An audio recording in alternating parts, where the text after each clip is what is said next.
Hey, so tonight we're going to dive into what dating was like in the Victorian era, and trust me, if you think modern dating is complicated with all the apps and mixed signals, wait until you hear about the maze of etiquette books, chaperones, and social rules that governed every single interaction between men and women in the 1850s. We're talking about a time when even making eye contact had rules, when a lifted hat was basically a text message, and when receiving a gift from the wrong person could ruin your reputation forever. Oh, and if you're enjoying these stories, I'd really appreciate a like or subscribe. Super curious where you're all listening from, so drop a comment with your location and what time it is there. Always blows my mind how people are falling asleep to this all over the world. Alright, find that cozy spot, take a nice slow breath, and just let your body sink into whatever you're lying on. We're heading back to 1855 London, and trust me, you're gonna be real grateful for that mattress by the time we're done. The Victorians had a saying about making love, but it didn't mean what you think. Making love back then meant courtship, the art of wooing someone properly. And if you wanted to survive the Victorian dating scene, you better know the rules. So, congratulations, you just woke up in May of 1855, right in the heart of London. But not the London you know. This is Queen Victoria's London, where coal smoke hangs thick as fog in the morning air, where horse hooves clatter against cobblestones outside your window, and where the smell... Oh, the smell is something else entirely. The Thames River down the street carries all the waste from 2.5 million people, and on warm days like today, that scent drifts right through your bedroom window. Your nose wrinkles involuntarily as you pull the heavy wool blankets up to your chin. The good news is you're 22 years old and from a respectable middle-class family. Your father owns a small but successful haberdashery shop, which means you've got enough money for decent clothes and food, but not enough to be completely idle. The bad news? You're a woman in 1855, which means your entire future hinges on one thing: finding a suitable husband. And the rules for doing that are about as complicated as learning to waltz while juggling teacups.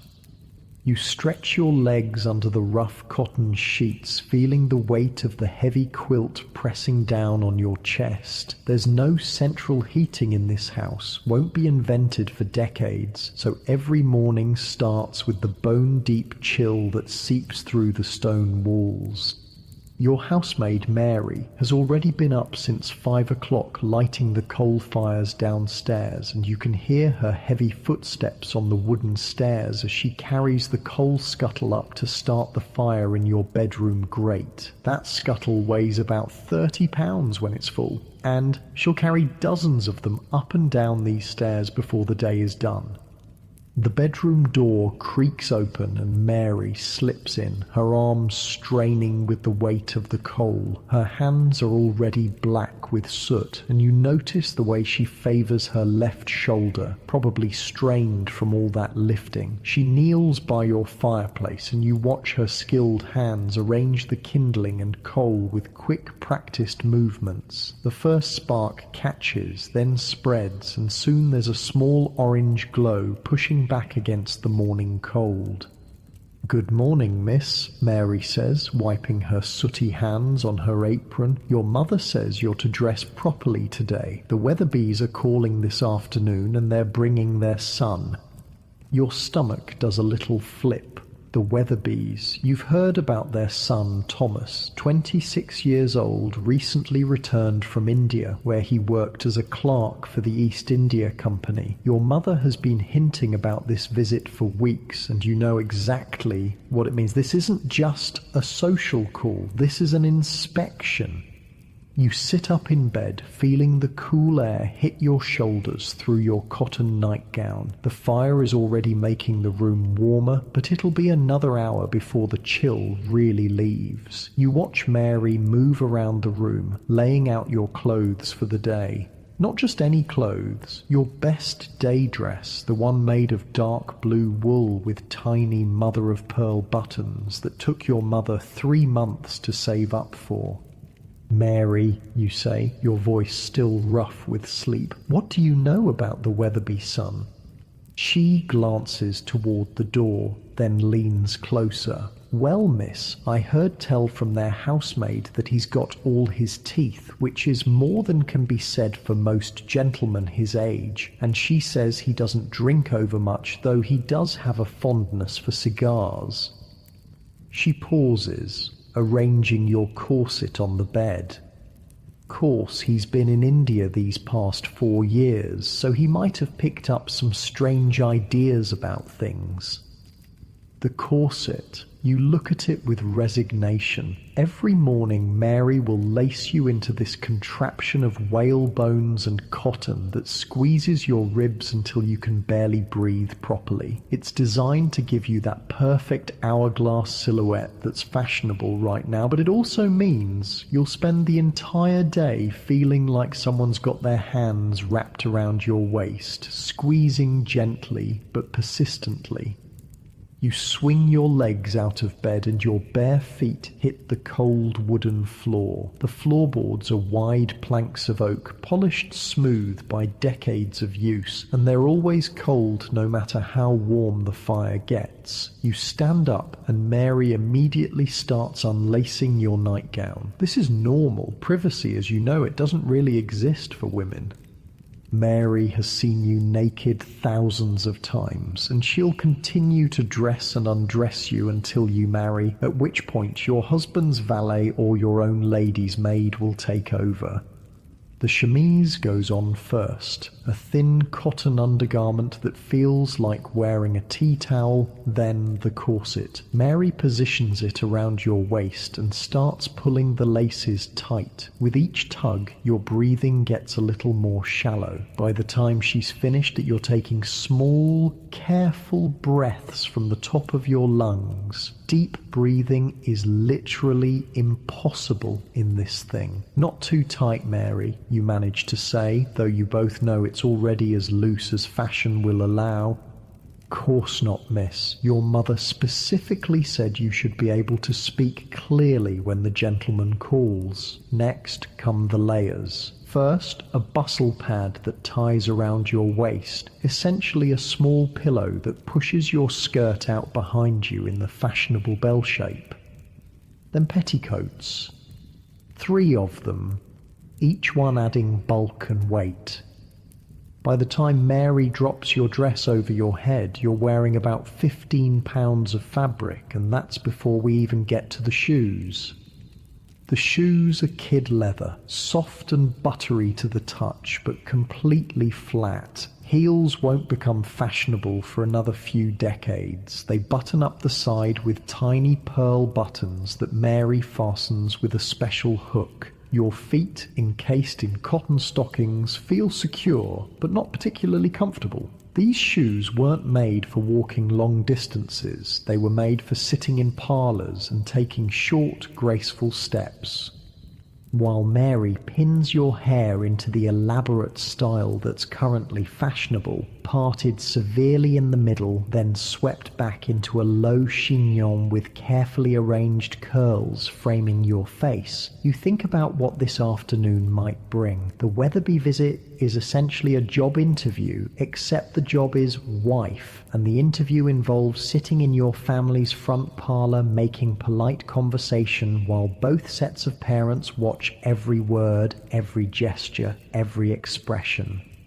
If Thomas Weatherby finds you suitable, he might ask your father for permission to call on you. If your father agrees, then begins the formal courtship process, which could last anywhere from a few weeks to several months. During this time, you'll never be alone with him. Every conversation will happen under the watchful eye of a chaperone, usually your mother or your maiden aunt Caroline, who lives with your family and has strong opinions about everything. Mary finishes with your hair and steps back to examine her work. You look at yourself in the small hand mirror on your dressing table. The face staring back at you is pale, fashionably so, since tanned skin means you work outdoors like a servant. Your lips are their natural colour, since makeup is considered improper for unmarried ladies. Your eyebrows are your own, dark and well-shaped. The overall effect is meant to suggest innocence, modesty, and good breeding.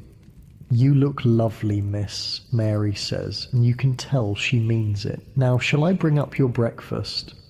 Breakfast arrives on a tray: porridge with a small amount of cream, toast with butter, and tea that's strong enough to strip paint. The porridge is filling but bland. The toast is actually quite good. The bread was baked fresh this morning by the cook, and the tea is exactly what you need to wake up fully. You eat carefully, mindful of your tight corset and the fact that any spill will show on your dark dress. After breakfast, your mother appears in your doorway. At 45, she's still an attractive woman, though the years of childbearing and constant worry about money have etched fine lines around her eyes. She's wearing her second best dress, dark brown wool with black trim, and her hair is arranged in a style similar to yours, but more severe. "Good morning, dear," she says, stepping into your room and closing the door behind her. "We need to have a little talk before this afternoon." You set down your teacup and give her your full attention. These little talks usually contain important information. "Now you know why the Weatherbys are coming," she begins, settling herself on the edge of your bed. "Thomas needs a wife and you need a husband. It's a practical arrangement, but that doesn't mean it can't be a pleasant one if you both conduct yourselves properly." She pauses, smoothing her skirt. "I've been corresponding with Mrs. Weatherby, and she's told me some things about her son that you should know. He's well educated, he has prospects for advancement in his company, and he's saved a considerable amount of money during his time in India. He's also, according to his mother, eager to settle down and start a family." You nod, though your stomach is doing nervous little flips. Starting a family? That's a polite way of referring to the physical aspects of marriage that no one ever discusses directly, but that hover over every courtship like a shadow. "Now, there are some rules you absolutely must follow this afternoon," your mother continues. "First, you must not accept any gifts from him, no matter how small. A gentleman should not be giving gifts to a lady he's not engaged to, and accepting them suggests that you're encouraging his attentions inappropriately." This is straight from the etiquette books that your mother reads religiously. The Young Lady's Friend, published in 1837, specifically warns that one gift will lead to another and encouragement to offer their hearts to you. Second, you must not touch him in any way. No shaking hands unless he's formally introduced by your father, and even then, keep it brief. If he offers you his arm, you may take it lightly, but otherwise, keep your hands folded in your lap. You think about how strange this must seem to young people today, where casual touching is so normal, but in 1855, physical contact between unmarried people is serious business. Even engaged couples are limited to holding hands and perhaps exchanging chaste kisses, always under supervision. Third, let him lead the conversation, but don't be afraid to show intelligence. He's been educated, so he'll appreciate a woman who can discuss something beyond the weather, but don't contradict him directly, even if you disagree. Find gentle ways to express different viewpoints. This is a delicate balance. Too much intelligence and you risk being seen as unfeminine or threatening. Too little and you might appear boring or stupid. You've been practicing this balancing act your entire life. "Finally," your mother says, reaching over to adjust a curl near your ear. "Remember that he's assessing you as much as you're assessing him. Watch how he treats the servants, how he speaks to your father, how he responds when things don't go exactly as planned. These small things will tell you much more about his character than his polite parlor conversation." She stands up, brushing imaginary lint from her skirt. "The Weatherbys will arrive at 3 o'clock precisely. We'll serve tea and the small cakes that Cook made yesterday. You'll sit on the settee near the window. The light is flattering there, and I'll sit in the chair nearby. Your father will join us after he's spoken with Mr. Weatherby about business matters." After your mother leaves, you find yourself with several hours to fill before the afternoon's performance. You walk downstairs to the family's small library, really just a room with 2 bookcases and a window seat, and select a volume of poetry. It's socially acceptable for young ladies to read poetry, though novels are still considered somewhat questionable. You settle into the window seat and try to concentrate on the verses, but your mind keeps wandering to the afternoon ahead. The house around you is coming to life. You can hear Cook banging pots in the kitchen as she prepares the midday meal. The housemaid is sweeping the front steps, a job that has to be done twice daily because of all the coal smoke and horse droppings in the street. Your father is in his study, going over the shop's account books. The house smells of coal fire, beeswax polish, and the lavender water your mother uses to freshen the linens. Through the window you watch the street outside. A milk cart rolls by, the driver calling out his wares in a voice that carries clearly through the glass. 2 ladies walk past, their skirts swaying with each step, their arms linked as they chat. They're both wearing the same style of dress as you. Dark colours, full skirts, tight bodices, but you can tell from the quality of their fabric that they come from wealthier families. Behind them walks their maid carrying their parcels and staying a respectful distance behind. A gentleman on horseback trots past, sitting straight in his saddle, his top hat perfectly positioned. He's wearing a dark coat with tails and light-coloured trousers, the standard daytime outfit for men of his class. As he passes your window, he touches the brim of his hat in a polite greeting, even though he doesn't know you. This is normal. Gentlemen are expected to acknowledge ladies, even strangers, with this small gesture of respect. The morning passes slowly. You read a few poems, help your mother arrange flowers for the front parlour, and practice a piece on the pianoforte. Playing music is one of the accomplishments expected of young ladies, along with speaking a little French, doing needlework, and being able to sketch passably well. You're not expected to be brilliant at any of these things, just competent enough to demonstrate that you've had a proper education. Lunch is a simple affair. Cold meat, bread, cheese, and pickled vegetables. You eat lightly, partly because your corset makes large meals uncomfortable, and partly because you're too nervous to have much appetite. Your mother chatters about neighbours and local gossip, but you can tell she's nervous too. A good marriage for you would solve several of the family's financial concerns and secure your future. No pressure.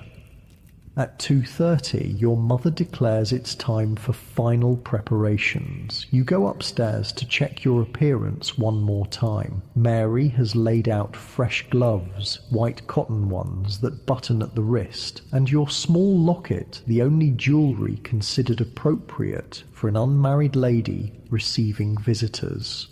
The locket contains a miniature portrait of your grandmother, and it rests just below the high neckline of your dress. You practice sitting down gracefully, which is more challenging than it sounds when you're wearing all these layers. The trick is to lower yourself slowly, letting your skirt settle around you in an attractive arrangement, then fold your hands in your lap. Getting up requires pushing down on the arms of the chair and rising smoothly without showing any of the effort involved. At 10 minutes before 3, you're stationed in the front parlour, sitting on the settee as instructed. Your mother sits nearby in her chair, needlework in her lap to give her hands something to do. Your father stands by the fireplace, checking his pocket watch every few minutes.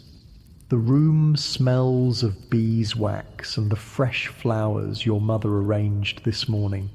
Late afternoon sunlight streams through the windows, and you hope it's as flattering as your mother promised.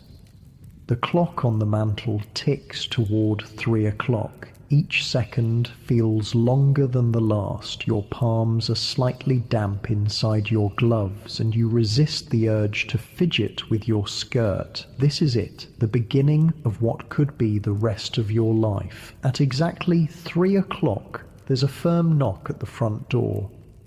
Your father opens the front door, and you hear the low murmur of male voices in the entrance hall. Formal greetings, the rustle of coats being removed, the sharp tap of walking sticks being placed in the umbrella stand, then footsteps approaching the parlour, and your heart hammers against the rigid stays of your corset.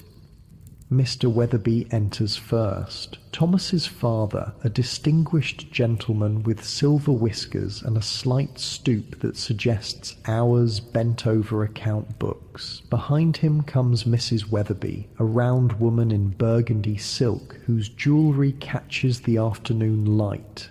And finally, Thomas himself steps through the doorway.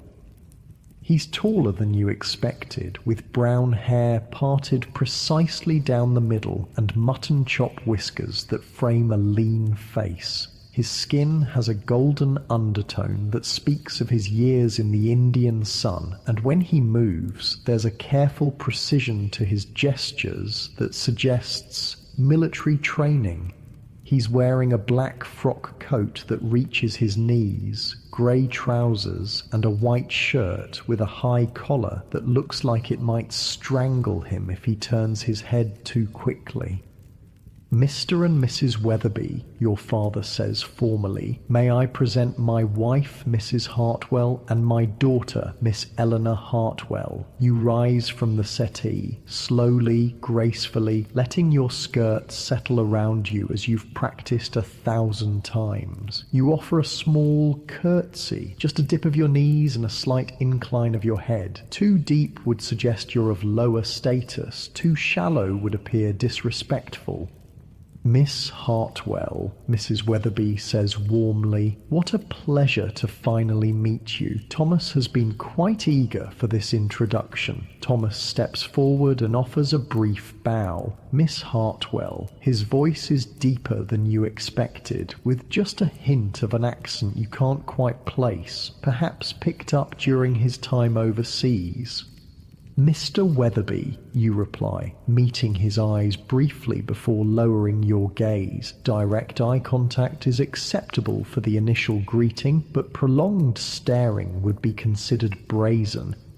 Everyone settles into their assigned positions like actors taking their marks on a stage. Thomas sits in the chair across from you, close enough for conversation, but far enough to maintain propriety. The parents arrange themselves as subtle chaperones, present but attempting to appear absorbed in their own discussion about mutual acquaintances and local news.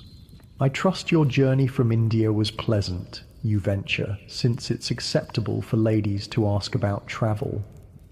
Indeed, though rather lengthy, Thomas replies. 3 months aboard ship provides ample time for reflection. I found myself quite ready to return to English soil and English society. He pauses, and you catch something in his tone, perhaps relief, perhaps something else.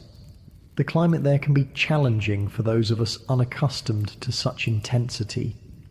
You nod sympathetically, though you've never been farther from London than Brighton. I imagine the heat must be quite overwhelming. We complain when our summers reach 70 degrees. Quite so. In Bombay, we often saw temperatures above 100 degrees, with humidity that made the very air feel thick as soup. He shifts in his chair, and you notice how he unconsciously loosens his collar just slightly. I confess I developed a great appreciation for English rain during my time away.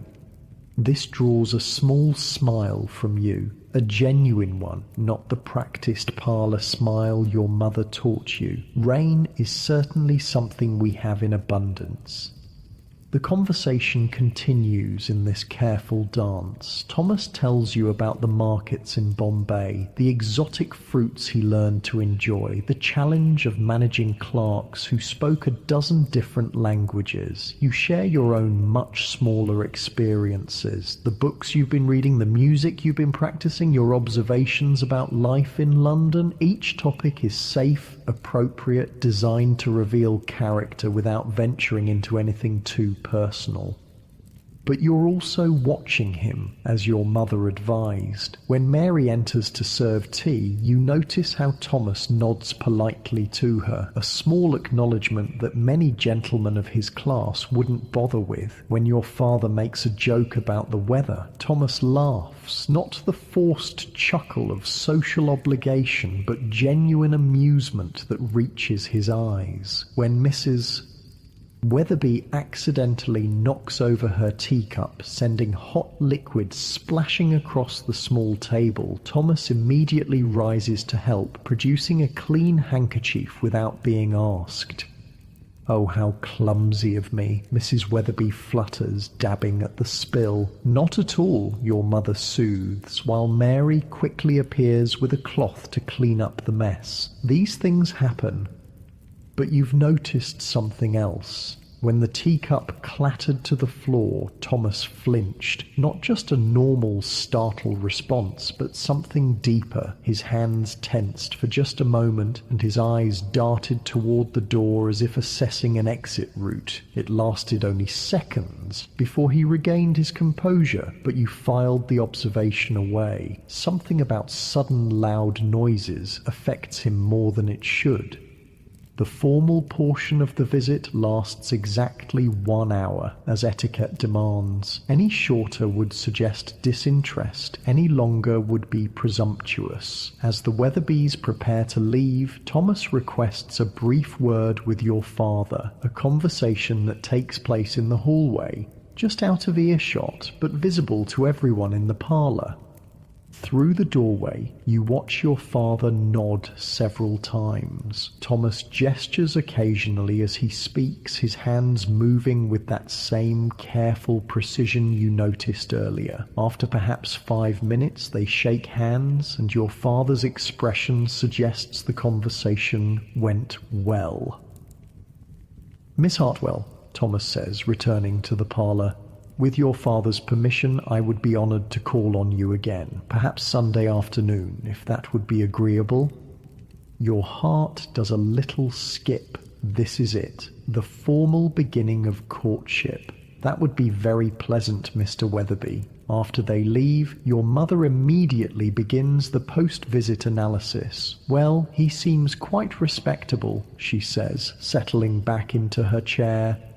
"Good posture, clean fingernails, polite to the servants. And did you notice how he helped when I spilled the tea? Shows consideration." Your father joins the discussion. "He's saved quite a respectable sum during his time in India," he reports, "enough to establish a household without requiring assistance from either family, and his prospects with the company appear sound."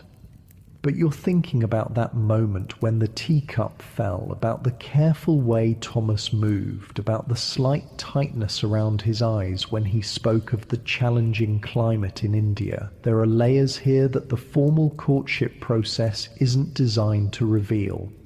Sunday arrives with unseasonable warmth for late May. You're dressed in your second-best gown, pale green cotton with tiny white flowers, a colour that your mother says brings out your eyes. This time there's no corset crisis, no nervous breakfast. You're beginning to understand the rhythm of these visits.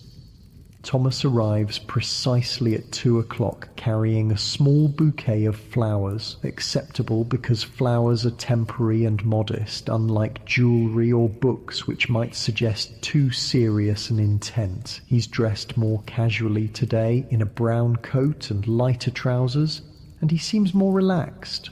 "Miss Hartwell," he says, offering the flowers with a slight bow. "I noticed these growing in my mother's garden and thought you might enjoy them. They're sweet peas, delicate purple and white blossoms that smell like springtime and innocence. As you take them, your gloved fingers brush his for just an instant, and you feel a small electric shock that has nothing to do with static from your wool dress. They're lovely, you say, burying your face in the fragrant petals to hide the flush you feel rising in your cheeks. Sweet peas are my favourites." "I hoped they might be," he says, and there's something in his tone that suggests this choice wasn't as casual as he made it seem. This visit feels different from the first. With the initial formalities out of the way, the conversation flows more naturally. Thomas tells you about his childhood, growing up as the youngest of 4 sons, always trying to prove himself worthy of attention. You share stories about your education, the small school you attended where you learned French and drawing and enough mathematics to manage household accounts. "I confess," Thomas says during a lull in the conversation, "I find London quite overwhelming after 4 years in smaller communities. The noise, the crowds, the pace of everything. Sometimes I wonder if I've forgotten how to be properly English." There's a vulnerability in this admission that surprises you. Gentlemen aren't supposed to express uncertainty or weakness, yet here he is, acknowledging that the transition home hasn't been as smooth as expected. "Perhaps," you say carefully, "it's not about being properly English, but about finding your own way of being English. 4 years is a long time. You've had experiences that most of us can't imagine." He looks at you with something approaching surprise, as if he hadn't expected such understanding. "You're very perceptive, Miss Hartwell." Over the following weeks, Sunday visits become routine. Thomas calls every Sunday at 2 o'clock, staying for exactly the prescribed hour. Sometimes you sit in the parlour, sometimes you walk in the small garden behind your house, always with your mother or Aunt Caroline within sight. The conversations grow deeper, more personal, though still bounded by the limits of propriety. You learn that Thomas has nightmares sometimes. He mentions this obliquely when explaining why he often looks tired on Monday mornings. You discover that he writes poetry, though he's too embarrassed to share any with you. He tells you about the strange foods he learned to enjoy in India, the festivals he witnessed, the complexity of managing business relationships across cultural divides. In return, you share your own carefully guarded thoughts, your frustration with the limits placed on women's education, your secret ambition to travel, to see places beyond London's sooty borders, your love of novels, though you're careful not to mention the more scandalous ones you borrow from your friend Catherine. During your 4th Sunday visit, Thomas makes a request that sends your pulse racing. "Miss Hartwell," he says, glancing toward where your mother sits with her needlework, "I wonder if you might consent to accompany me to the exhibition at the Crystal Palace next Saturday, with proper chaperonage naturally. This is significant. Attending a public event together represents a new level of courtship, a semi-public declaration that you're officially keeping company." Your mother's needle pauses in her embroidery as she waits for your response. I would be delighted, you say, trying to keep your voice steady despite the flutter of excitement in your chest. The Crystal Palace, rebuilt in South London after the Great Exhibition of 1851, represents everything modern and exciting about this Victorian age. The building itself is a marvel of iron and glass, rising from Sydenham Hill like a fairy tale palace made of light and air. Inside, there are gardens, fountains, exhibits from around the world, and enough wonders to fill days of exploration. Saturday arrives bright and clear. You're dressed in your absolute best, a dress of deep blue silk that took your mother 6 months to save for, with a matching jacket and a small hat adorned with ribbons. Your gloves are pristine white kid leather, and you carry a small beaded reticule that contains your handkerchief, smelling salts, and a few coins. Thomas arrives with a hired carriage, an open landau that will allow for proper supervision while providing the adventure of travelling together. Aunt Caroline, selected as chaperone for her stern demeanour and eagle eyes, settles herself in the facing seat. She's wearing her most forbidding expression and her sharpest hat, the one with the feathers that seem to point accusingly at anyone who might consider impropriety. The drive through London is an adventure in itself. The streets teem with traffic, carriages, omnibuses, carts, and riders on horseback, all competing for space on roads that were never designed for such volume. Street vendors call out their wares: fresh flowers, penny a bunch, hot pies, meat pies, sweep your chimneys, soot away. Thomas points out landmarks as you pass them: the new Houses of Parliament with their Gothic towers, Westminster Abbey with its ancient stones blackened by coal smoke, the bridges spanning the Thames where barges heavy with goods wait their turn at the docks. The river itself is thick with traffic, steamboats belching black smoke, sailing ships with their forest of masts, and the constant parade of smaller craft ferrying people and goods across the murky water. As you travel south of the river, the character of the neighbourhoods changes. Gone are the grand squares and elegant terraces of central London. Here the houses are smaller, crowded closer together, and the air smells of industrial smoke mixed with something less pleasant, the kind of smell that comes from too many people living in too small a space with inadequate sanitation. But then you climb Sydenham Hill, and suddenly the Crystal Palace rises before you like something from a dream. The enormous structure catches the afternoon light and throws it back in 1,000 brilliant sparkles. Gardens stretch in all directions, filled with exotic plants and elaborate flower beds that form intricate patterns when viewed from the palace's elevated terraces. It's magnificent, you breathe, forgetting for a moment to be properly reserved. Indeed it is, Thomas agrees, offering you his arm as you step down from the carriage. Though I confess it reminds me a bit of some of the palaces I saw in India, this Victorian confidence in iron and glass and human ingenuity. Inside the palace, you're immediately overwhelmed by the scale and variety of everything. The central nave stretches seemingly forever, filled with fountains and exotic plants that tower overhead. There are exhibits on every conceivable subject: the latest industrial machinery, collections of butterflies from around the world, displays of native crafts from the far reaches of the British Empire, and artistic installations that blend science with beauty. Thomas guides you through the crowds with careful attention to your comfort. When the press of people becomes too thick, he steers you toward quieter alcoves. When you pause to examine a particularly interesting display, he waits patiently without hurrying you along. When Aunt Caroline declares herself in need of refreshment, he immediately locates a tea room where she can rest her feet.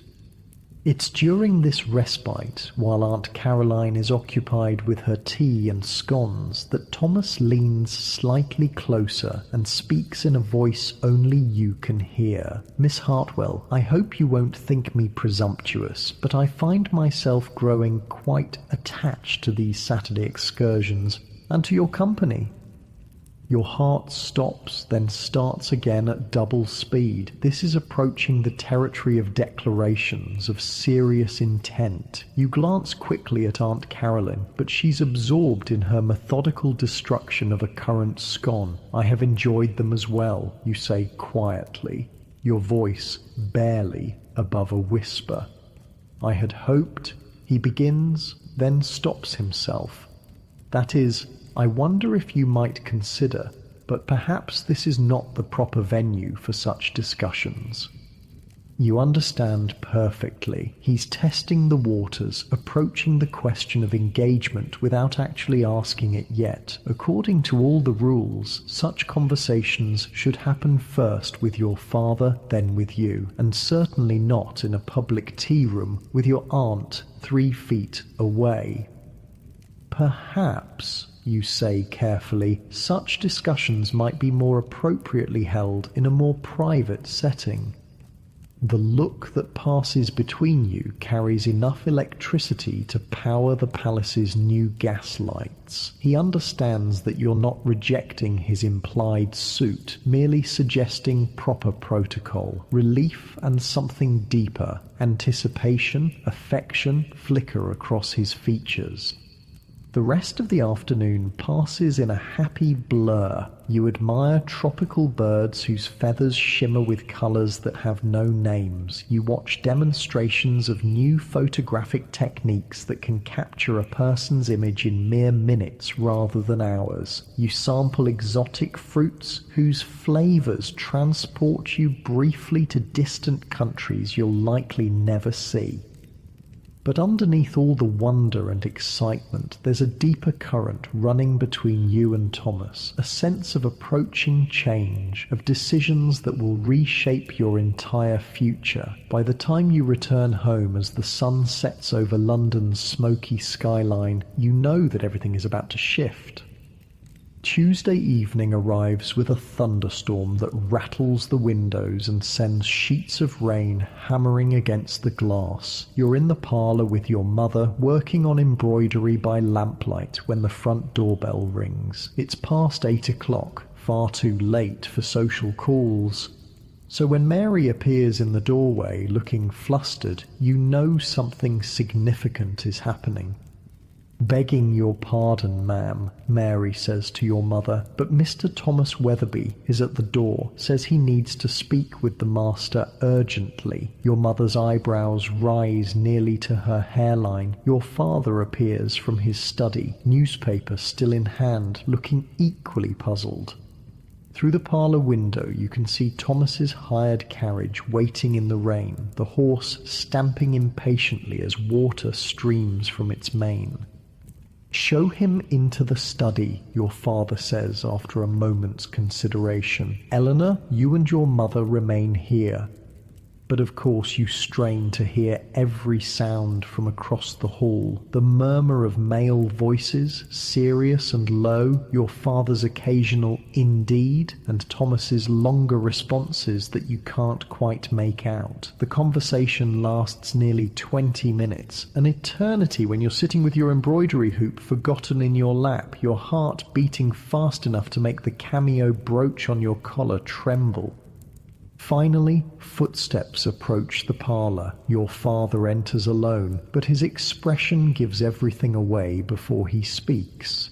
"Eleanor," he says, and there's satisfaction in his voice mixed with something that might be relief.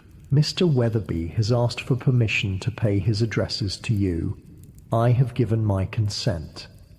The embroidery hoop slides from your nerveless fingers and hits the floor with a soft thud. This is it. Thomas wants to marry you. After 6 weeks of careful courtship, he's ready to make it official. He wishes to speak with you tomorrow afternoon, your father continues. "I told him to call at 2 o'clock. Your mother will be present, naturally, but he'll be permitted to make his proposal directly to you. Your mother lets out a little squeak of excitement that she immediately tries to suppress. "Oh, Eleanor, we must decide what you'll wear, and we should have cook prepare something special, and perhaps we should move the good china from the cabinet to—" "Mother," you interrupt gently, though your own excitement is making your hands shake slightly. "Perhaps we should see what he has to say first." But you already know what Thomas will say. The question isn't whether he'll propose, it's whether you're truly ready to accept him. Marriage in 1855 isn't like stepping into a relationship you can leave if things don't work out. Once you say yes, your legal existence essentially disappears. Your property becomes his property, your money becomes his money, even your children, if you have them, belong legally to him rather than to you. Yet, what choice do you really have? At 22, you're already approaching the age where people will start whispering about you being on the shelf. Your family can't afford to support you indefinitely, and Thomas seems kind, intelligent, and genuinely fond of you.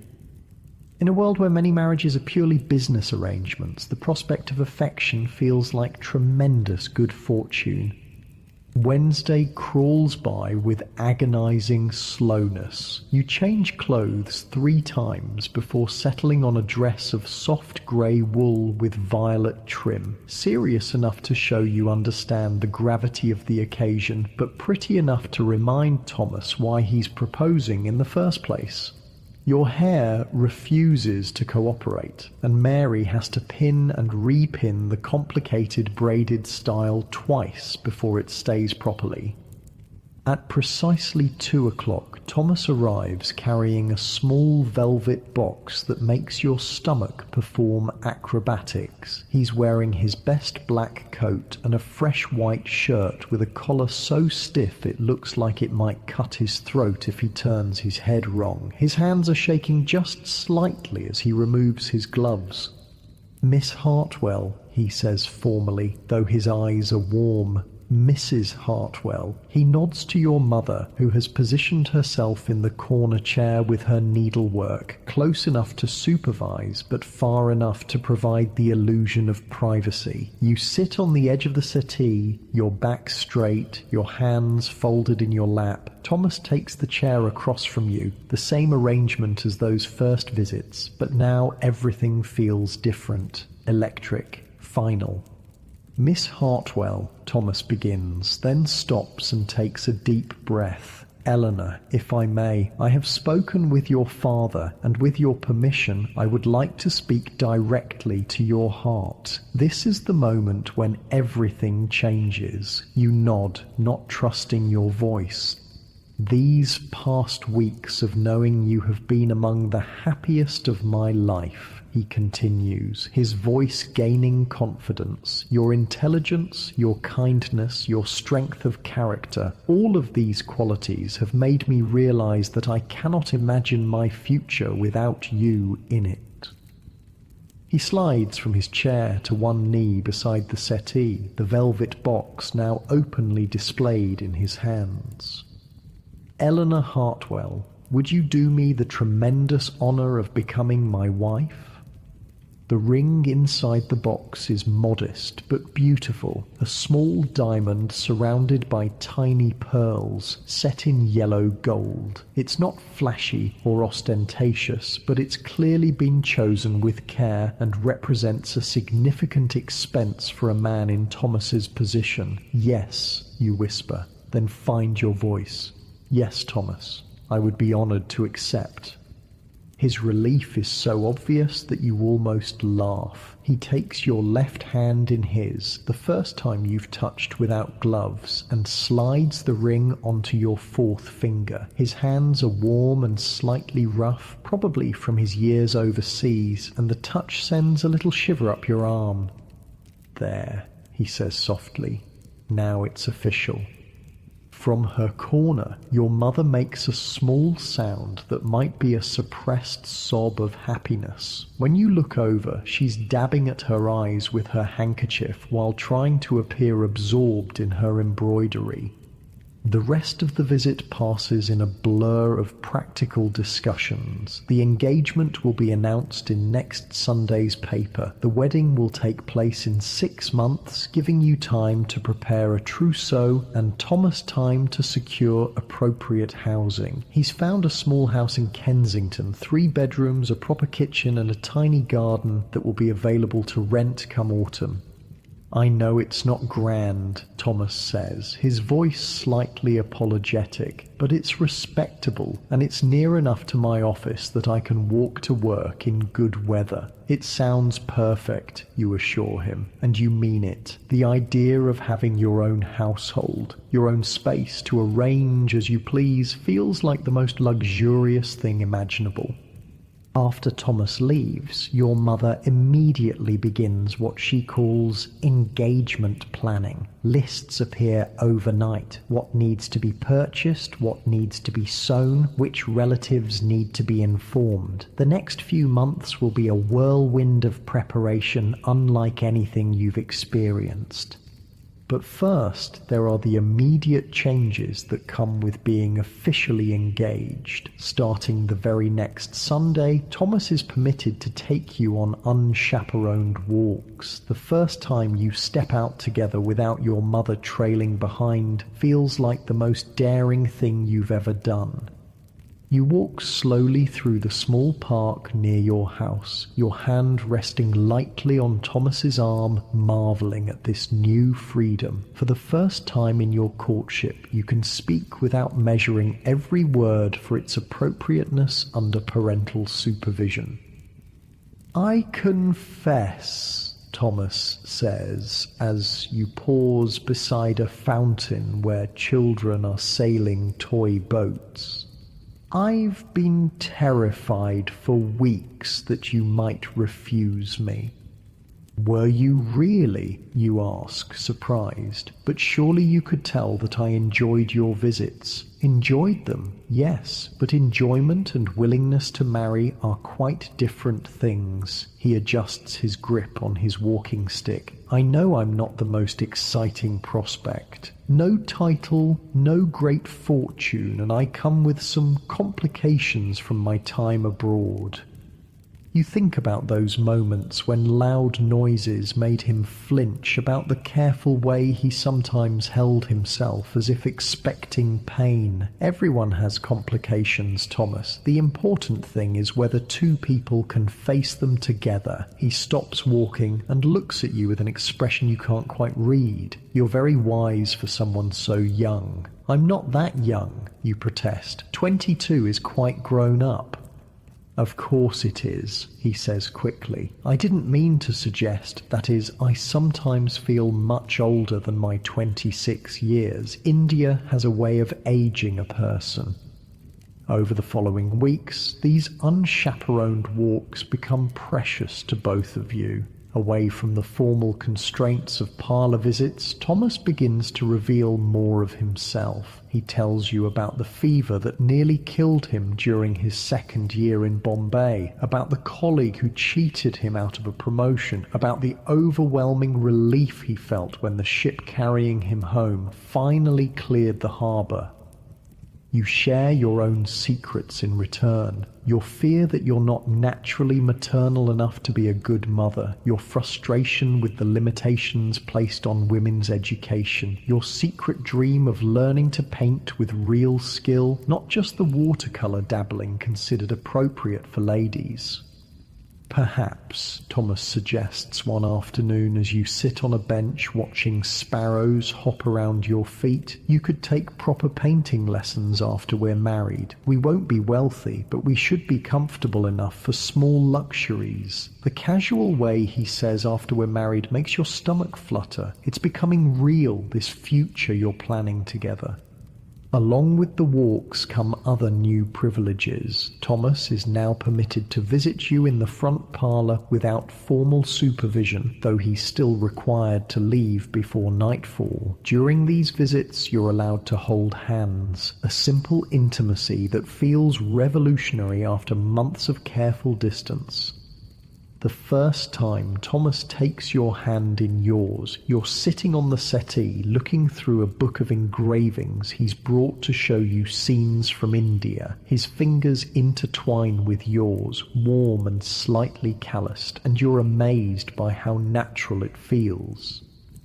"Is this proper?"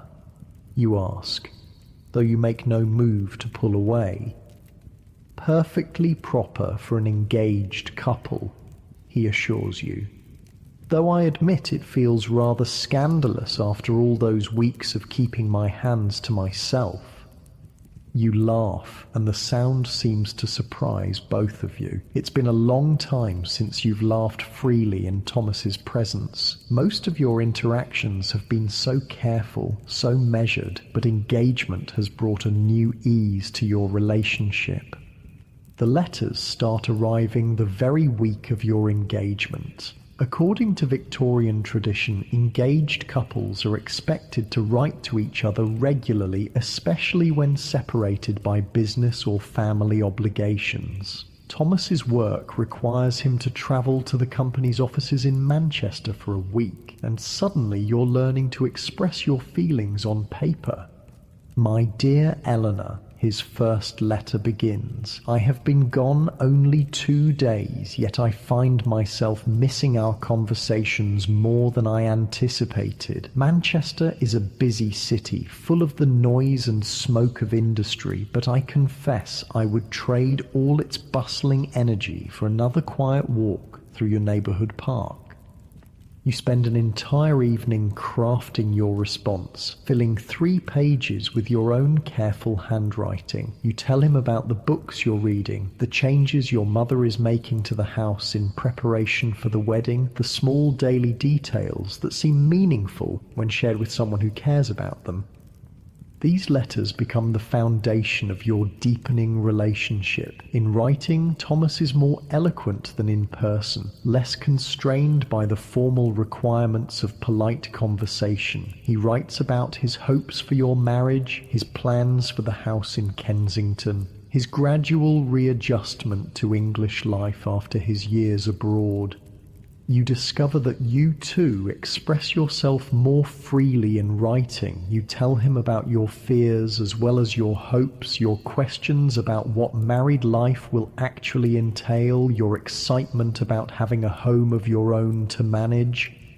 The gift exchanges begin in earnest as well. Beyond the engagement ring, Thomas presents you with a small locket containing his photograph, a formal portrait showing him in his best coat, looking serious and slightly younger than his actual age. You reciprocate with your own photograph, taken at a studio in town, wearing your best dress and your most composed expression. But the most intimate gift is yet to come. On a rainy Thursday afternoon in July, Thomas appears at your door carrying a small wrapped package. "This is rather unconventional," he says, looking slightly embarrassed as he hands it to you, "but I thought you might appreciate it." Inside the package is a leather-bound journal, its pages blank and waiting. But what makes it special is the inscription on the first page, written in Thomas's careful script, for Eleanor to record all the thoughts too precious for ordinary conversation. You run your fingers over the smooth leather cover, touched by the thoughtfulness of the gift. "It's beautiful, Thomas. Thank you." "I have one just like it," he admits. "I thought perhaps we might both keep journals during our engagement, not to share necessarily, but to help us think through all the changes ahead." That night, alone in your bedroom, you make the first entry in your new journal. You write about the strange mixture of excitement and terror that comes with approaching marriage, about your growing affection for Thomas, about the overwhelming nature of all the decisions that need to be made. The summer passes in a blur of preparation and anticipation. Your mother drags you to endless fittings for your wedding dress and the new clothes that will form your married wardrobe. The dress itself is a confection of white silk and Brussels lace that cost more than your father's shop earns in 2 months, but it's considered essential for maintaining the family's social standing. You spend afternoons learning household management skills that your education had only touched on. Cook teaches you to plan meals and manage food budgets. Mary shows you the proper care of fine linens and the best methods for removing different types of stains. Your mother drills you on the social obligations you'll face as a married woman, which neighbours to call on, how to manage servants, the proper way to host a dinner party.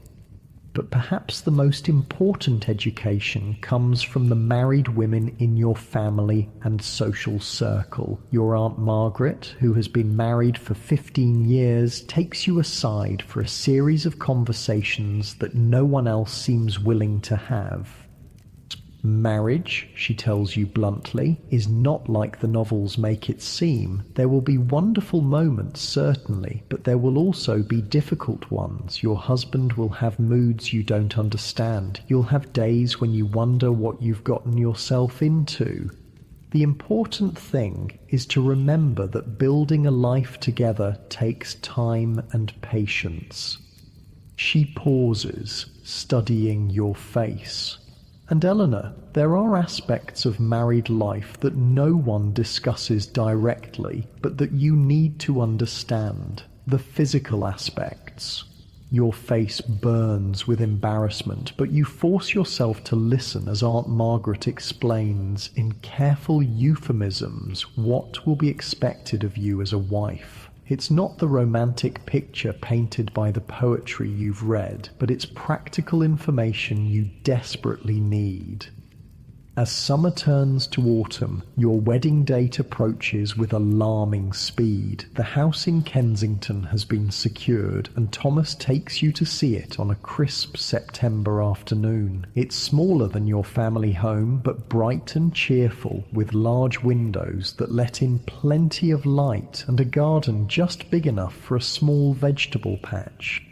The kitchen is modern, Thomas points out, opening cabinets to show off the built-in storage. And there's a proper range for cooking, not just an open hearth. You run your hands over the wooden countertops, imagining yourself preparing meals here, managing your own household. It's thrilling and terrifying in equal measure. It's perfect, you tell him, and mean it. This will be your domain, your responsibility, your home. 2 weeks before the wedding, Thomas makes an unusual request. He asks if you would consider cutting a lock of your hair for him to keep, a token that will be with him always. It's a common custom among engaged couples, but still feels incredibly intimate. You sit in front of your dressing table mirror while Mary carefully cuts a small section of hair from behind your ear where it won't be missed. The dark strands feel silky and alive in your palm as you wrap them in tissue paper. For Thomas, you tell Mary as you seal the packet, a piece of me to carry with him. In return, Thomas presents you with a lock of his own hair, already carefully preserved in a small silver locket. Something of mine to keep close to your heart, he says simply. The week before your wedding arrives with a flurry of final preparations. Relatives descend upon your house like a friendly invasion. The wedding dress hangs in your wardrobe like a beautiful ghost of your future self. Your trousseau, the collection of clothes, linens, and household items you'll bring to your marriage, fills 2 large trunks that sit at the foot of your bed. Thomas calls every day now, sometimes twice, to check on arrangements and simply to see you. The formal distance of early courtship has given way to genuine affection and comfortable companionship. You find yourself looking forward to married life not just as an inevitable step, but as an adventure you want to share with this particular man. On the Thursday before your Saturday wedding, Thomas takes your hands in the parlour and looks at you seriously. "Eleanor," he says, "I want you to know that whatever challenges we face as husband and wife, I will always strive to be worthy of the trust you're placing in me, and I will strive to be worthy of yours," you reply, meaning every word. Outside, London bustles with its usual energy, carriages clattering past, vendors calling their wares, the constant hum of a city that never quite stops moving. But in this moment, in your family's parlour with your hand in Thomas's, the future feels both certain and full of wonderful possibilities. Saturday morning arrives grey and drizzling, the kind of London weather that makes everything look like a watercolour painting left out in the rain. You wake before dawn in your childhood bedroom for the last time, listening to the familiar sounds of the house stirring to life around you. Cook is already banging pots in the kitchen 3 floors below, and you can hear your father's heavy footsteps as he paces the library, probably rehearsing the speech he'll give at the wedding breakfast. Your wedding dress hangs on the wardrobe door like a luminous ghost, the white silk and lace catching what little light filters through the rain-streaked windows. In a few hours you'll put it on and become Mrs. Thomas Weatherby, trading your identity as Eleanor Hartwell for an entirely new existence. Mary appears with your breakfast tray, but the usual porridge has been replaced with delicate toast points and weak tea, your mother's concession to the likelihood that your nervous stomach won't tolerate anything heavier. Your hands shake slightly as you lift the teacup, and you notice Mary watching you with something between excitement and sympathy. "Nervous, miss?" she asks softly as she begins laying out your undergarments.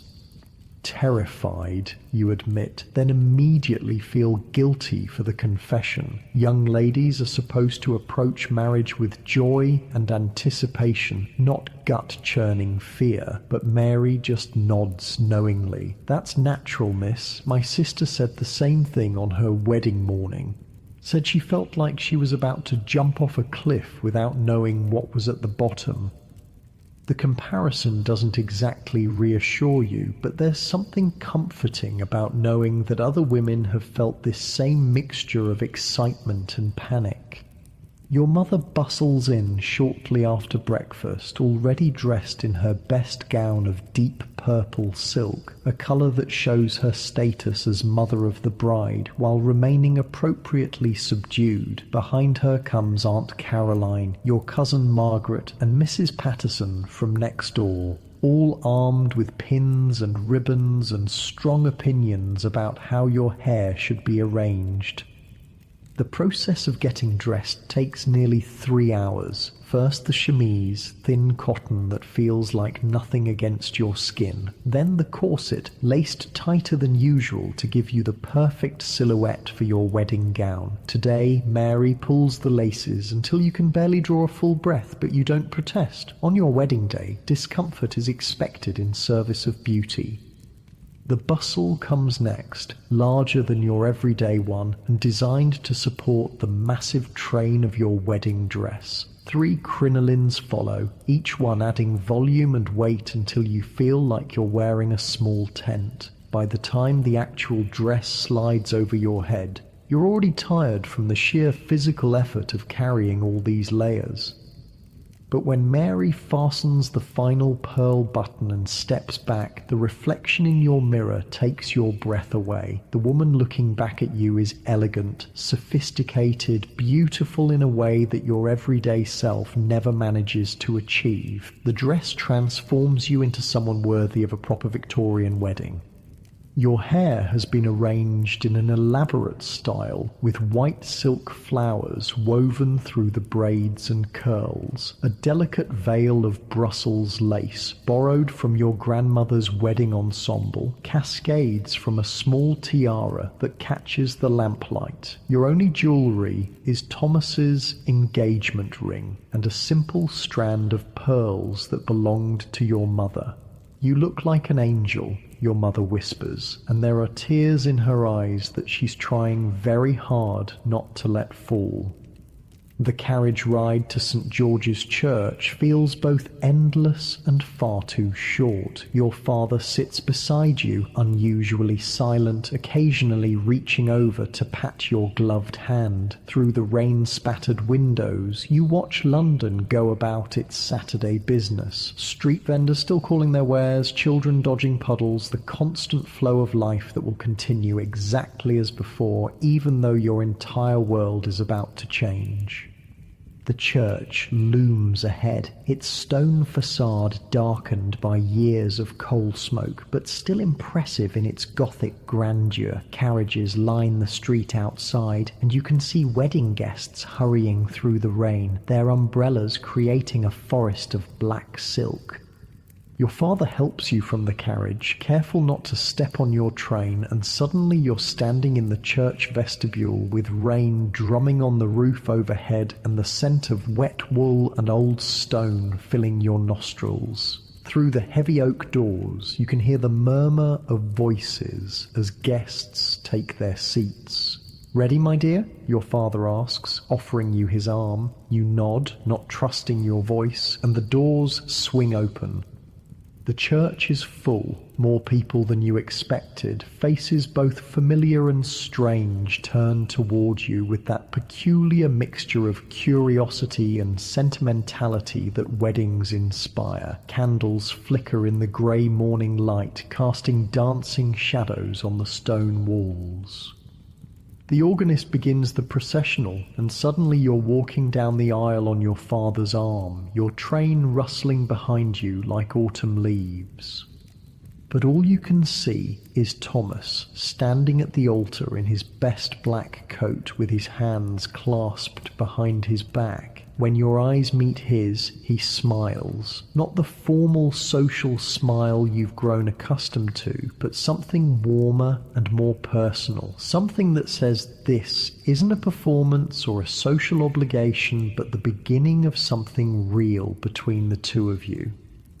The ceremony itself passes in a blur of ancient words and ritual responses. You hear yourself promising to love, honour and obey, to cleave unto Thomas, forsaking all others, to accept him as your wedded husband until death parts you. The weight of these vows settles around your shoulders like a heavy cloak, but when Thomas slips his mother's gold wedding band onto your finger, his hands are steady and warm.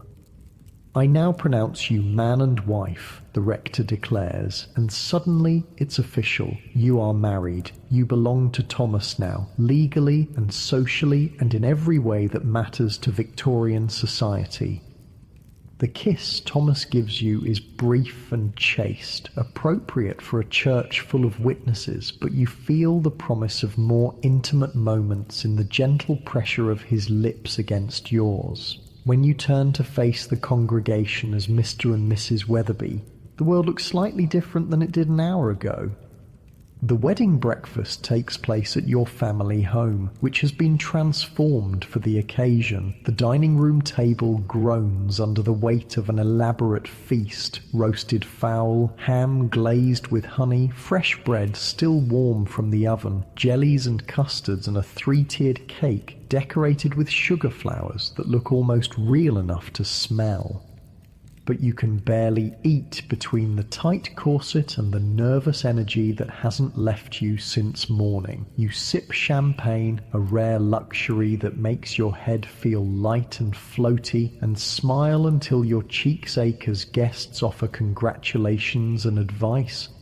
Uncle William, slightly red-faced from his own encounters with the champagne, insists on giving an impromptu speech about the sanctity of marriage and the duties of wives. Aunt Margaret regales you with stories about the early days of her own marriage, most of which involve domestic disasters and misunderstandings that seem hilarious in retrospect, but probably weren't at the time.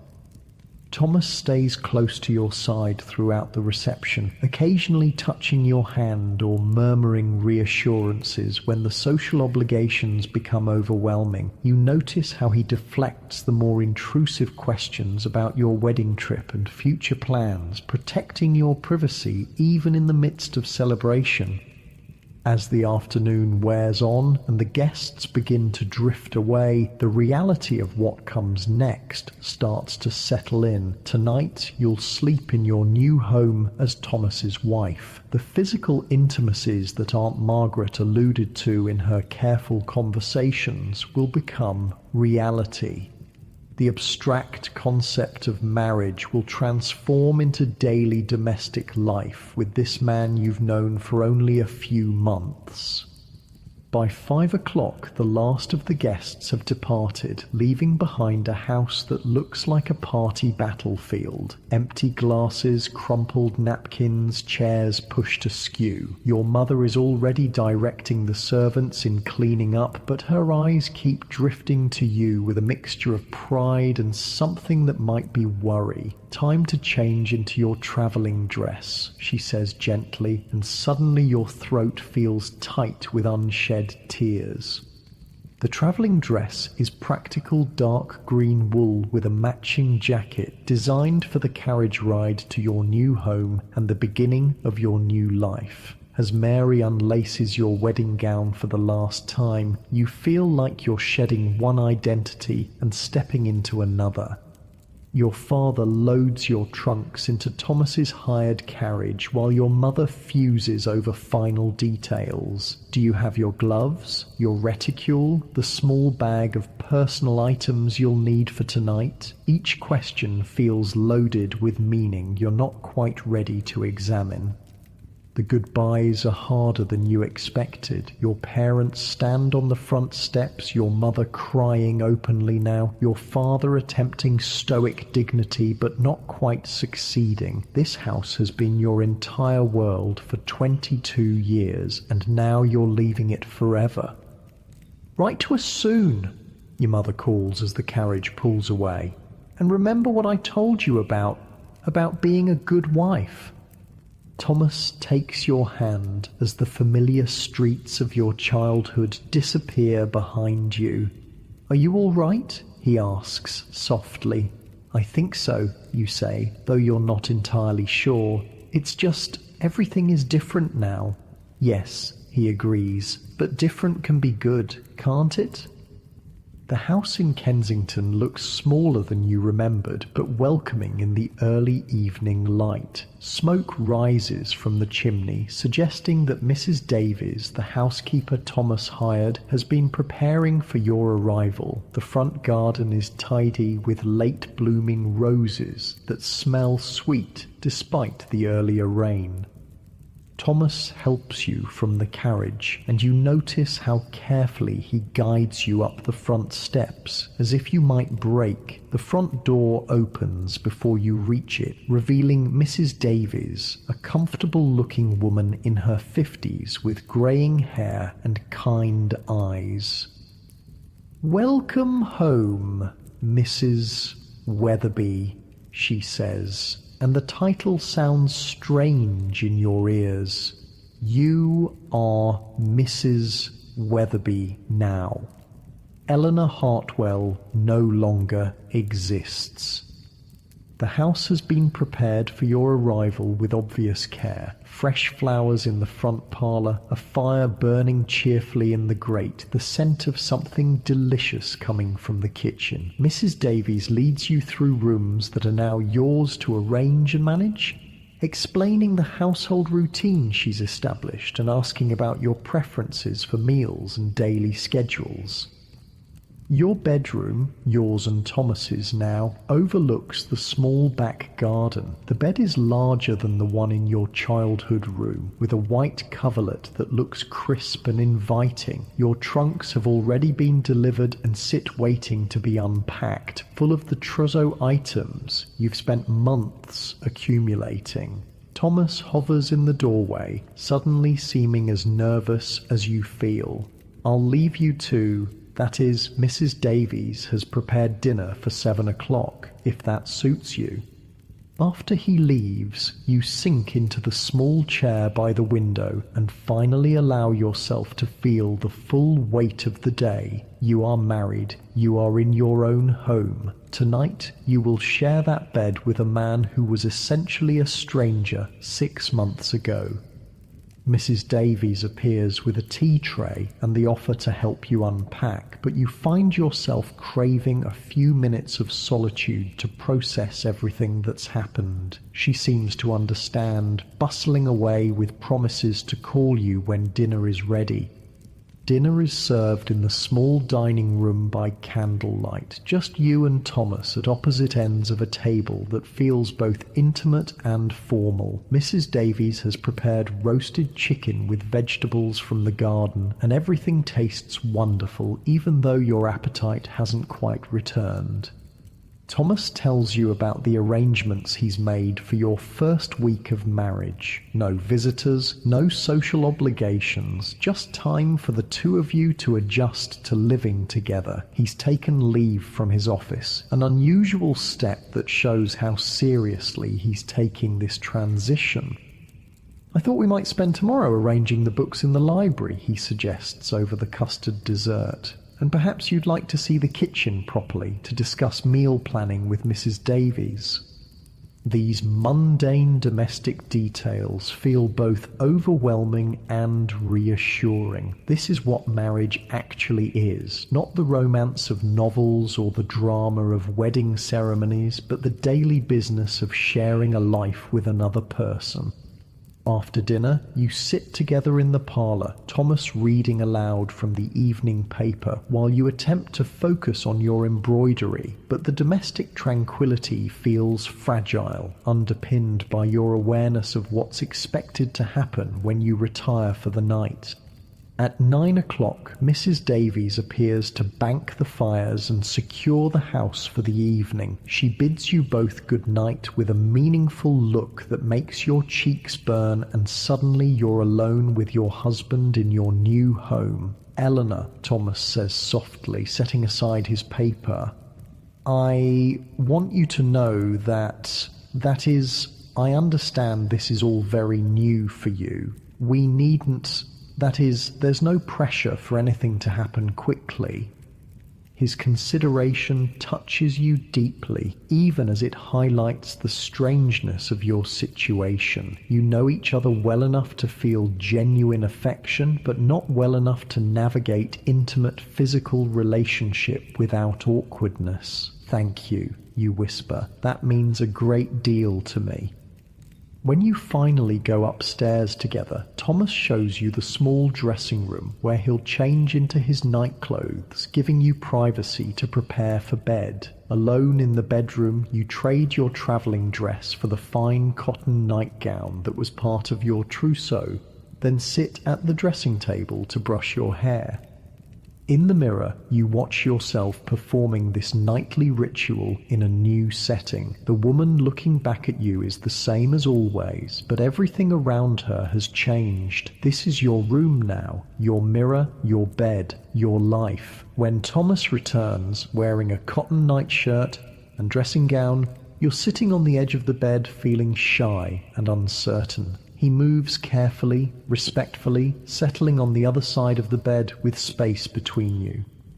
"Eleanor," he says quietly, "I meant what I said downstairs. We have our whole lives to figure this out together." You turn to look at him in the dim light from the bedside candle. His hair is slightly mussed, his face serious but kind. This is your husband. This gentle, patient man is yours now.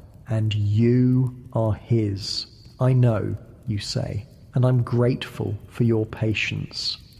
He reaches across the space between you and takes your hand, the same gesture that felt so revolutionary during your engagement, now carrying even deeper meaning. "We're going to be all right, aren't we?" he asks, and you hear the uncertainty beneath his confidence. "Yes," you say, and find that you actually believe it. We're going to be all right. The first days of marriage pass in a blur of domestic adjustment and small discoveries. You learn that Thomas likes his coffee strong and black, that he hums unconsciously while shaving, that he sometimes talks in his sleep, usually numbers and dates from his work accounts. He discovers that you're not naturally early to rise, that you have strong opinions about how books should be organized, and that you make the most beautiful flower arrangements he's ever seen. Mrs. Davies proves invaluable in helping you establish your role as mistress of the household. She teaches you to plan menus that balance nutrition with budget, to manage household accounts, to oversee the cleaning and maintenance schedules. It's more complex than you expected, running even a small household, but deeply satisfying in ways you hadn't anticipated. You write your first letter as a married woman to your parents, describing your new home and your settling in process. The signature, "Your daughter, Eleanor Weatherby," looks strange on the page, but less strange each time you write it.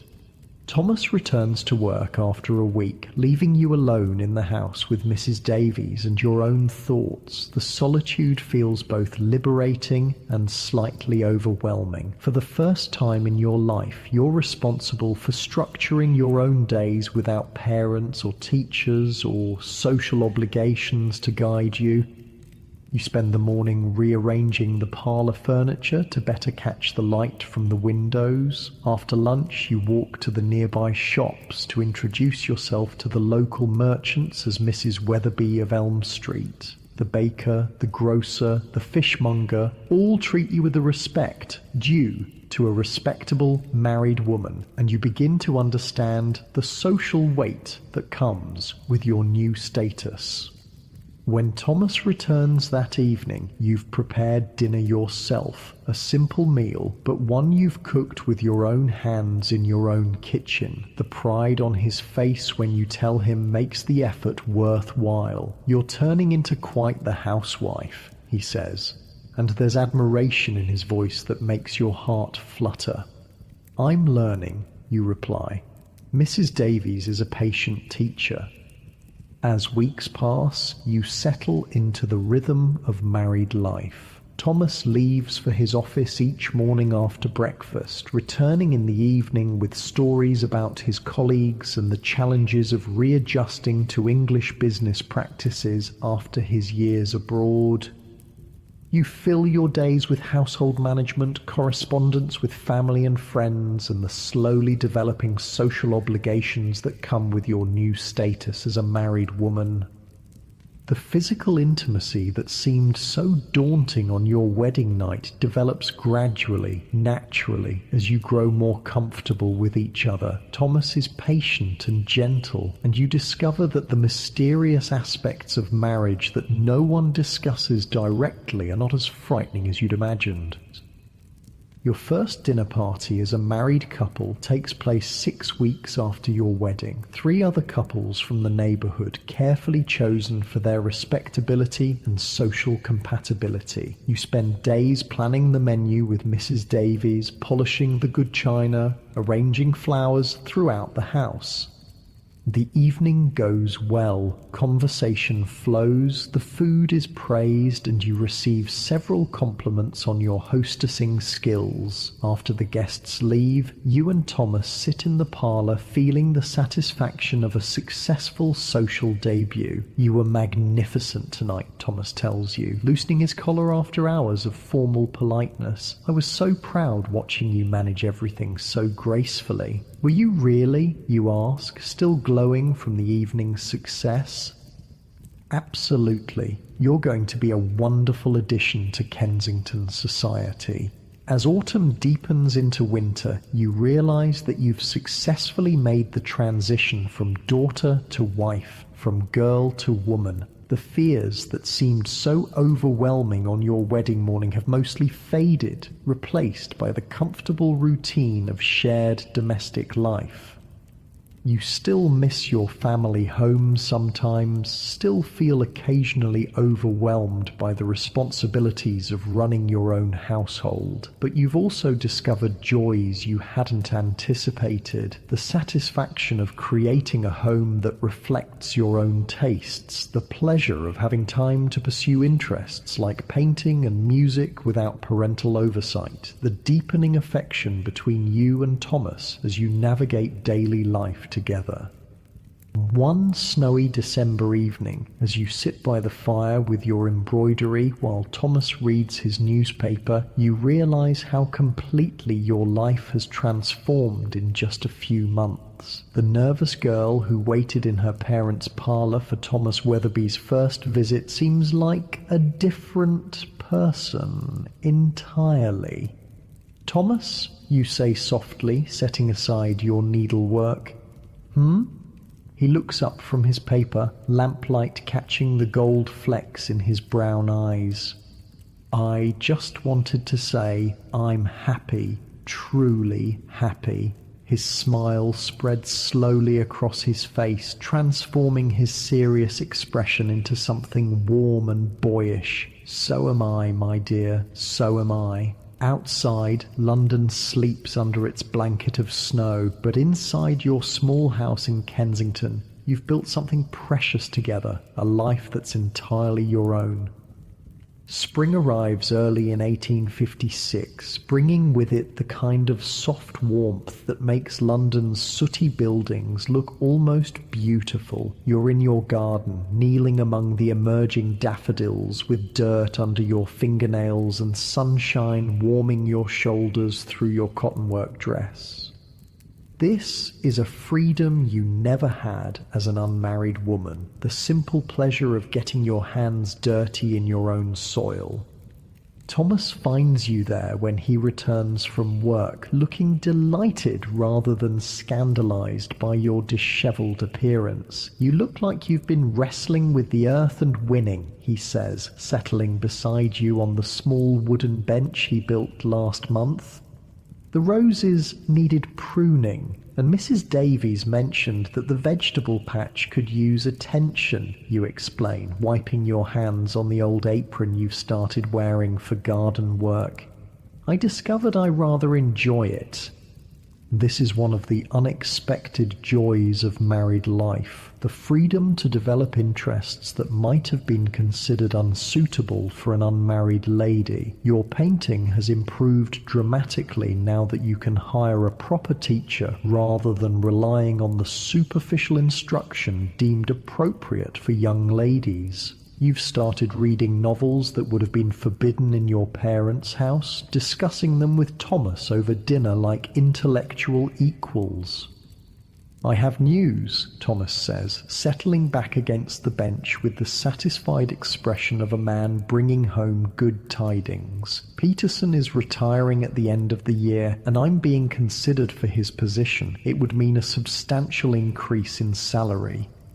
Your heart skips with excitement. Peterson's position would make Thomas a senior clerk with real responsibility and prospects for further advancement. More importantly, it would provide the financial security to start thinking about expanding your little household. "Thomas, that's wonderful. Do you think you'll get it?"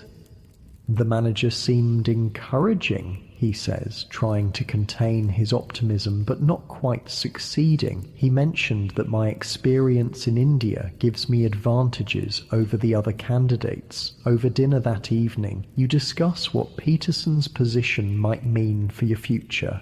A larger house, perhaps, with room for the children you both want. The ability to hire additional help for Mrs. Davies. Maybe even a small carriage of your own, instead of relying on hired vehicles for longer journeys. But you've also learned to appreciate what you already have. The intimacy of your small house, where every room holds memories you've created together. The satisfaction of managing your own domestic world. The way Thomas's face lights up when he comes home to find you waiting with stories about your day. Your first wedding anniversary approaches in the autumn, and you find yourself marveling at how completely your life has transformed. The nervous bride who could barely breathe in her wedding corset has evolved into a confident woman who runs her household with skill, maintains her own social connections, and has learned to navigate the physical and emotional complexities of marriage with growing ease. The anniversary celebration is quietly perfect. Dinner at home with your best china and flowers from your own garden, followed by an evening at the theatre to see a comedy that leaves you both laughing until your sides ache. Afterward, walking home through the gaslit streets with your hand tucked securely in Thomas's arm, you realise that somewhere along the way love has grown from the careful affection of your engagement into something deeper and more sustaining. "Do you ever think about how we met?" you ask as you pause under a street lamp to admire the golden light it casts on the autumn leaves. "Often," Thomas admits. "I remember thinking you looked terrified that first afternoon. I was worried you might faint." "I was terrified," you laugh. "I'd never spoken to a man I wasn't related to without my mother hovering 3 feet away. And there you were, asking about my reading and actually listening to the answers. You were the first woman I'd met who spoke to me like I was a person rather than a potential husband," he says, his voice growing more serious. "Most of the other young ladies I was introduced to seemed more interested in my prospects than in me." This honesty is another gift of marriage, the ability to speak frankly about feelings and experiences that social convention would never have allowed during courtship. You've learned that Thomas sometimes still wakes from nightmares about his time in India, that he occasionally struggles with melancholy during London's grey winter months. He's discovered that you have a quick temper when truly provoked, that you can be stubbornly independent about household decisions, and that you sometimes cry over novels even when you know the characters aren't real. These imperfections, rather than diminishing your affection, have somehow deepened it. Love, you've learned, isn't the dramatic passion of romance novels, but the steady comfort of being truly known by another person. Winter brings unexpected challenges when Thomas falls ill with a fever that keeps him bedridden for nearly 2 weeks. For the first time, you experience the fear that comes with genuine partnership, the terrifying realization that your happiness depends on another person's well-being.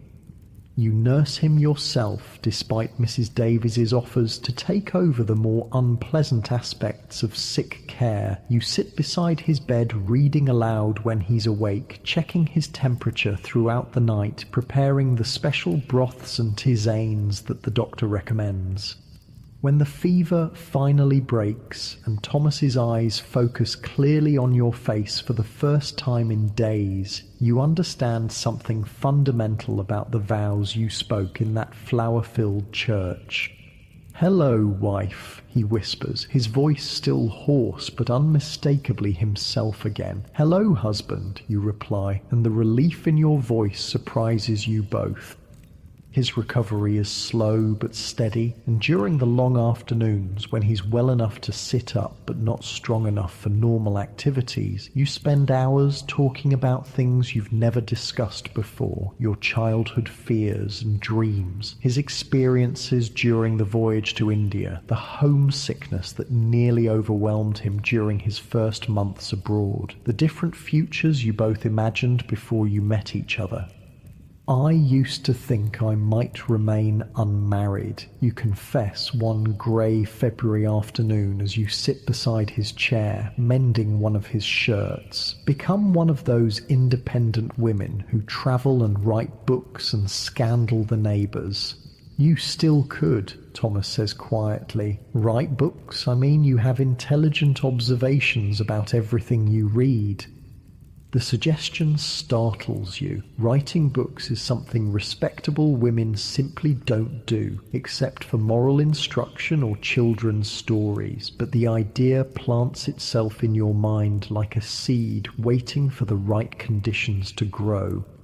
When spring returns, it brings Thomas's promotion and the salary increase that comes with it. You celebrate by taking a week's holiday in Brighton, your first trip together since your wedding. The seaside town is fashionable with couples your age, and you enjoy the novelty of being tourists together, exploring the pier and the shops, walking along the beach where the ocean stretches endlessly toward France. It's during this holiday that you realize you're probably expecting your first child. The signs are still subtle: a slight queasiness in the mornings, unusual fatigue, a sensitivity to certain smells that you've never experienced before. You decide to wait until you're certain before telling Thomas, but the possibility adds a golden edge to everything you see and do. Back in London, Dr. Matthews confirms your suspicions with the kind of gentle congratulations that doctors reserve for respectable married women. You're approximately 2 months along, he estimates, which means the baby will arrive sometime in early winter. That evening you break the news to Thomas over dinner, watching his face transform from confusion to understanding to joy so pure it makes your throat tight with emotion. "A baby?" he says, as if testing the words. "Our baby?" "Our baby," you confirm, and suddenly you're both crying and laughing at the same time. The pregnancy changes everything and nothing simultaneously. Your daily routines continue much as before, but now every decision is made with consideration for the child growing inside you. Mrs. Davies begins preparing the small room next to your bedroom as a nursery. Thomas becomes almost comically protective, insisting on carrying anything heavier than a teacup and worrying whenever you're out of his sight for more than an hour. Your mother visits more frequently now, full of advice about managing pregnancy and preparing for motherhood. Some of it is helpful, some of it consists of old wives' tales that Mrs. Davies quietly contradicts, but you appreciate the connection to the generations of women who've navigated this mysterious transformation before you.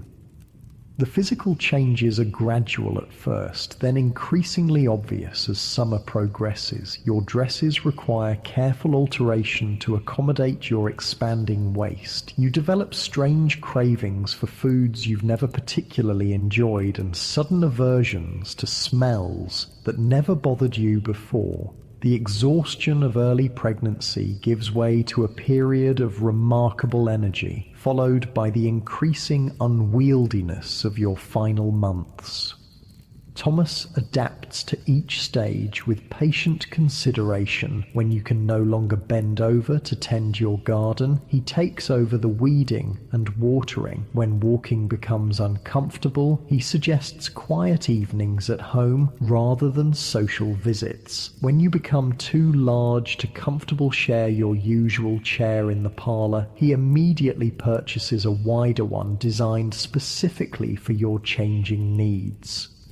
"You're being ridiculously considerate," you tell him one October evening as he helps you settle into your new chair with cushions arranged just so. "I'm being appropriately considerate," he corrects. "You're creating a human being. That seems to merit some extra attention." The baby arrives on a snowy December morning, 3 days after your second wedding anniversary. The labour is long and difficult, but when Dr. Matthews finally places your daughter in your arms, the pain becomes irrelevant. She's perfectly formed and remarkably alert, with Thomas's brown eyes and what promises to be your stubborn chin. "She's beautiful," Thomas whispers, settling carefully beside you on the bed to get his first close look at his daughter. "She looks just like you." "She looks like herself," you say, marveling at the tiny fingers that grip yours with surprising strength. "Hello, little one. We've been waiting for you."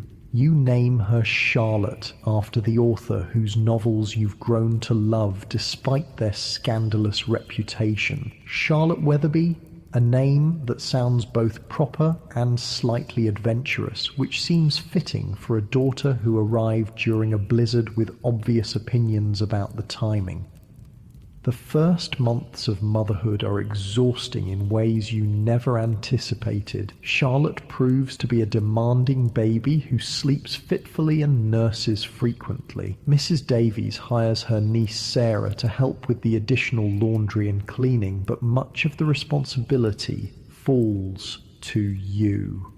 Thomas helps as much as Victorian convention allows, taking over the night feedings when possible and entertaining Charlotte while you rest during the afternoons. I had no idea babies were such tyrants, you confessed to Thomas one morning after a particularly difficult night. She has very strong opinions for someone who can't even hold her head up properly. She's definitely your daughter, he replies with a grin that suggests this is a compliment rather than criticism. As Charlotte grows from demanding newborn to alert infant to curious toddler, your household settles into new rhythms. Thomas's career continues to advance. Peterson's position has led to additional responsibilities and the promise of further promotion. You've started writing in earnest, beginning with articles for women's magazines about household management and child rearing, then gradually moving toward more ambitious projects. Your second child, James, arrives when Charlotte is 2 years old, followed 18 months later by little Mary. The house in Kensington, once perfectly adequate for 2 people, becomes delightfully chaotic with 3 small children and the additional staff needed to manage them. By your 5th wedding anniversary, you've become pillars of your small community. Thomas serves on the church vestry and the local school board. You organize charitable events for poor mothers and children, drawing on your own experience to advocate for practical assistance rather than moral lectures. Your dinner parties are known for their lively conversation and excellent food, and young couples often seek your advice about the early challenges of marriage. One evening in late spring, as you're putting Charlotte to bed while Thomas reads to the younger children in the nursery next door, she asks a question that takes you by surprise. "Mama, how did you know Papa was the right person to marry?" You pause in your brushing of her dark curls, considering how to explain the complex process of Victorian courtship to a 5-year-old. "Well, darling, we spent time getting to know each other very carefully. We talked about important things and discovered that we enjoyed each other's company. But how did you know he would be a good papa?" This is more difficult to answer. The Thomas who courted you so formally was kind and considerate, but you had no way of knowing he would become the father who builds elaborate doll houses for his daughters and teaches his son to identify every type of tree in the park. "I suppose I didn't know for certain," you admit. "But I knew he was gentle and honest and that he cared about other people's feelings. Those seemed like qualities that would make someone a good father as well as a good husband."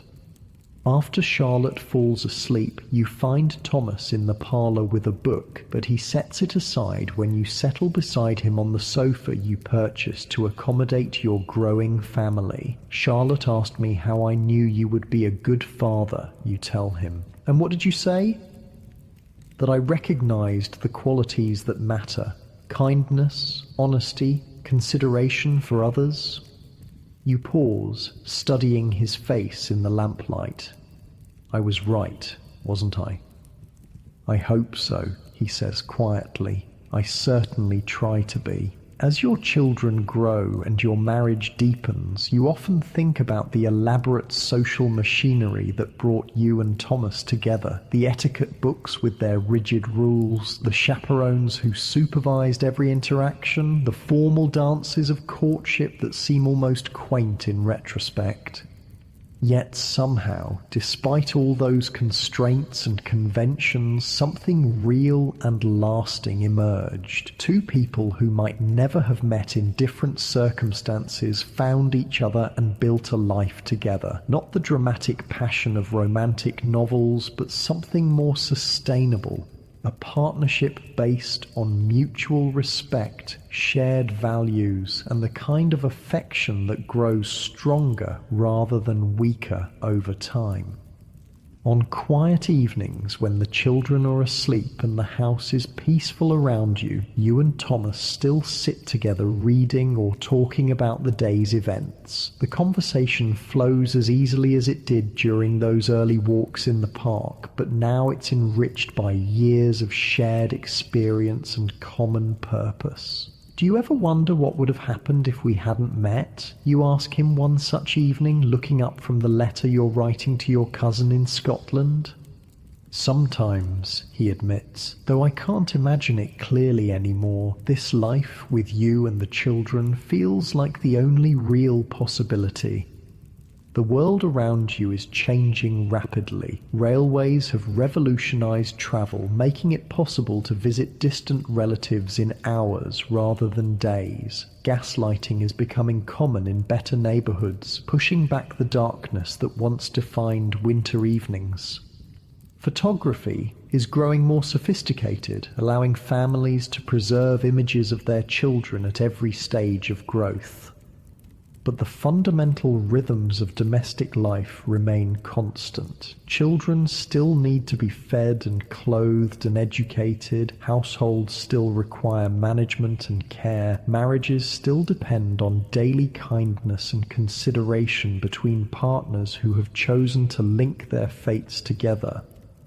Looking back on your journey from nervous young woman to confident wife and mother, you're struck by how the elaborate social structures of Victorian courtship, for all their rigidity and artificiality, served an important purpose. They provided a framework within which two relative strangers could evaluate each other's character and compatibility before making a commitment that would shape the rest of their lives. The constraints that once seemed so oppressive, the constant supervision, the formal rules of interaction, the careful progression from acquaintance to engagement, created a space for gradual discovery. You and Thomas learned to know each other's minds before you shared physical intimacy, to appreciate each other's characters before you committed to a shared future. Modern young people, you suspect, might find such restrictions impossible to tolerate, but there was something to be said for the patience those conventions enforced, the careful building of relationship on a foundation of mutual respect and understanding. As you blow out the lamp and prepare to join Thomas upstairs, you feel a deep gratitude for the peculiar social machinery that brought you together. Without those etiquette books and chaperones, without the formal structure of calling hours and supervised walks, you might never have discovered that the serious young man from India and the nervous young woman from London could create something beautiful together.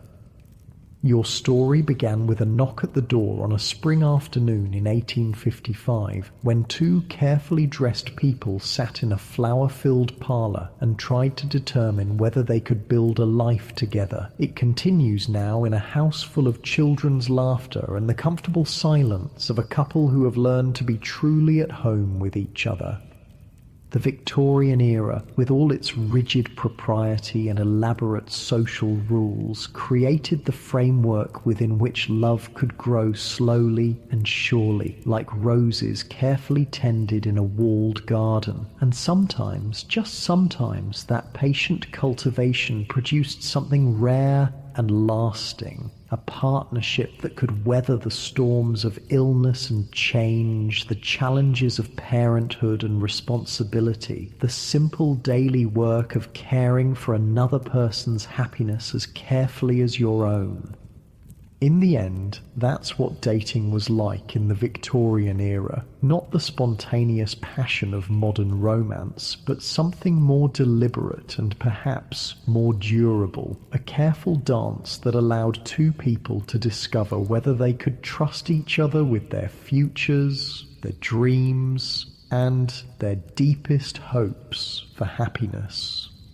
As you drift towards sleep in the bed you've shared for 7 years now, Thomas's breathing steady beside you and the house quiet around your sleeping children, you understand that you've been part of something larger than your individual story. You've participated in one of humanity's most enduring endeavors, the ancient dance of courtship and commitment, played out according to the particular rules of your time and place.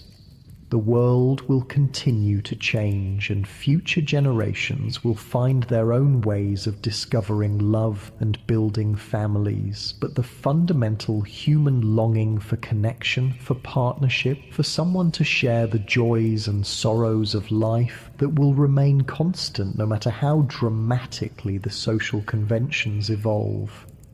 And maybe, just maybe, there was wisdom in taking time, in moving slowly, in building love on a foundation of friendship and respect rather than passion alone. Maybe the Victorians, for all their restrictions and formalities, understood something important about the patient work of creating lasting happiness with another human being.